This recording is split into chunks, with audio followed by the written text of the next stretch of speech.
Welcome to Finderz. The goal of today's video is to help you kick your procrastination habit. Today, I will tell you the 6 proving strategies for overcoming procrastination. Make sure you watch the video from the beginning to the end, and subscribe to this channel for more. When it comes to procrastination, you are not alone. Procrastination is a common experience that many people face. It can feel like a never-ending cycle of stress and guilt, and it can be difficult to break out of. When you procrastinate, it can feel like the task you're avoiding is looming over you, causing anxiety and stress. It can also feel like you're running out of time and that you'll never be able to complete the task at hand. The prevalence of procrastination is significant, with research indicating that up to 95% of individuals engage in procrastination behavior to some extent. The prevalence is particularly high among college students, with up to 75% of students reporting procrastination as a problem. For example, imagine you have a big presentation due in a week, but you keep putting it off. You tell yourself you'll work on it tomorrow or the day after, but the days keep slipping away. As the deadline gets closer, you start to feel more and more anxious about the presentation. You might even start to doubt yourself and your abilities to complete the task on time. This can lead to feelings of stress, frustration, and even depression.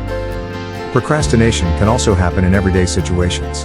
For instance, you might put off doing your laundry until you're running low on clean clothes, or you might avoid cleaning the house until it becomes a huge mess. These types of procrastination might not have as severe consequences as missing a deadline for a work project, but they can still cause stress and anxiety. Regardless of the situation, procrastination can make you feel like you're stuck in a negative cycle. You may feel like you're not in control of your actions and that you're just going through the motions. This feeling can be frustrating and demotivating, making it even harder to break out of the cycle of procrastination. Why should you care about procrastination? Understanding procrastination is important for several reasons. First, it can have negative consequences on an individual's personal and professional life. For example, consistently procrastinating on work assignments can lead to missed deadlines, poor performance evaluations, and ultimately, job loss. Second, procrastination can lead to negative emotions such as stress, anxiety, and guilt, which can have detrimental effects on mental health. Finally, understanding the reasons behind procrastination can help individuals identify patterns in their behavior and develop effective strategies for overcoming it. Now, pay attention to this part.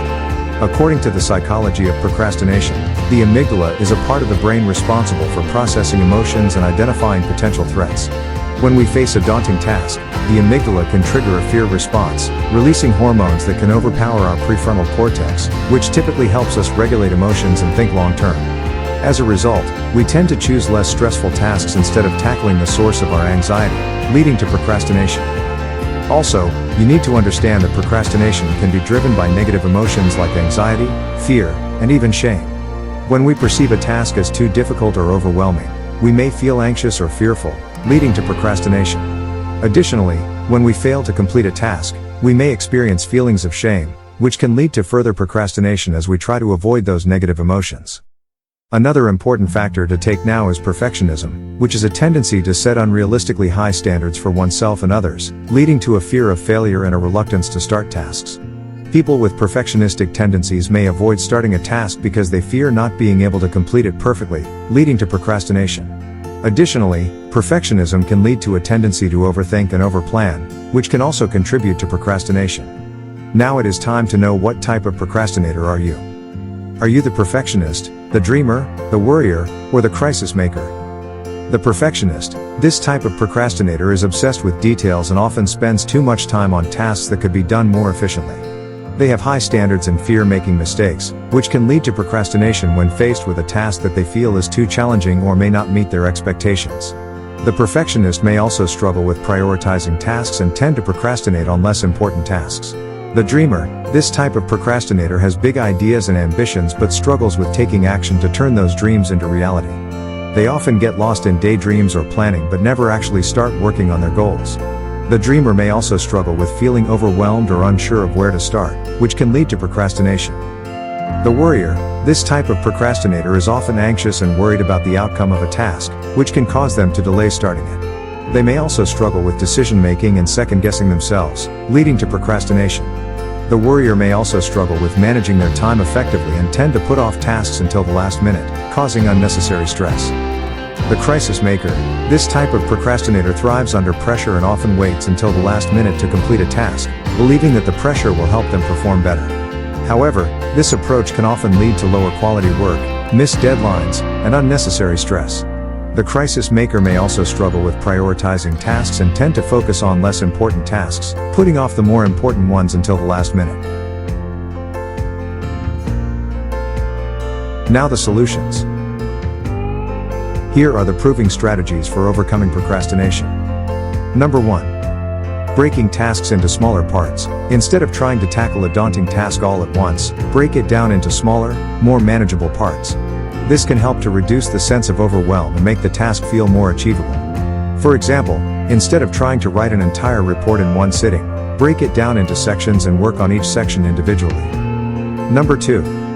Setting realistic goals and deadlines. It's important to set goals and deadlines that are realistic and achievable. Setting overly ambitious goals or deadlines can lead to a sense of failure and increase the likelihood of procrastination. Be honest with yourself about how much time and effort a task will take, and set goals and deadlines accordingly. Number 3.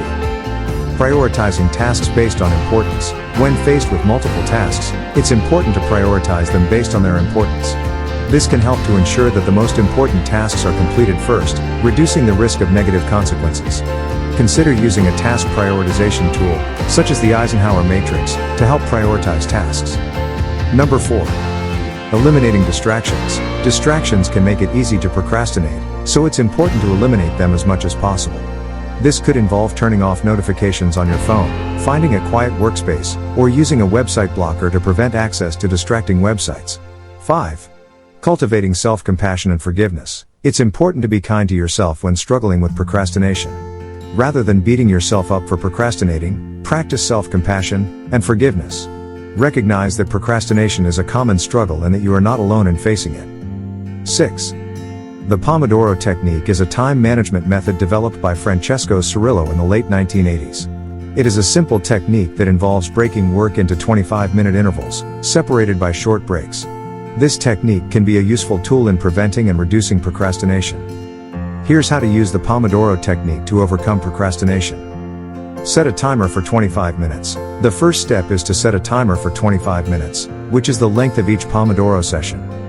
Work on a task. During the 25 minutes, focus on working on a single task without any distractions. This means turning off your phone, closing unnecessary tabs on your computer, and informing colleagues or family members not to interrupt you during the 25-minute session. Take a short break. Once the timer goes off, take a short break for 5 to 10 minutes. Use this time to rest, stretch, or do something that relaxes you. Avoid doing tasks that might distract you or cause you to procrastinate. Repeat the process. After the break, start another 25-minute session and repeat the process until you've completed 4 Pomodoros. Once you've completed 4 Pomodoros, take a longer break of 15 to 30 minutes. Using the Pomodoro technique can be a helpful strategy for preventing procrastination because it breaks down tasks into smaller, more manageable parts. Focusing on one task for a short period and taking frequent breaks can help to improve focus and reduce the likelihood of becoming overwhelmed. Additionally, knowing that there is a scheduled break coming up can help to alleviate the fear of failure and the anxiety that often accompanies procrastination. Like, subscribe, comment, and turn on the notification for more videos like this. Thanks.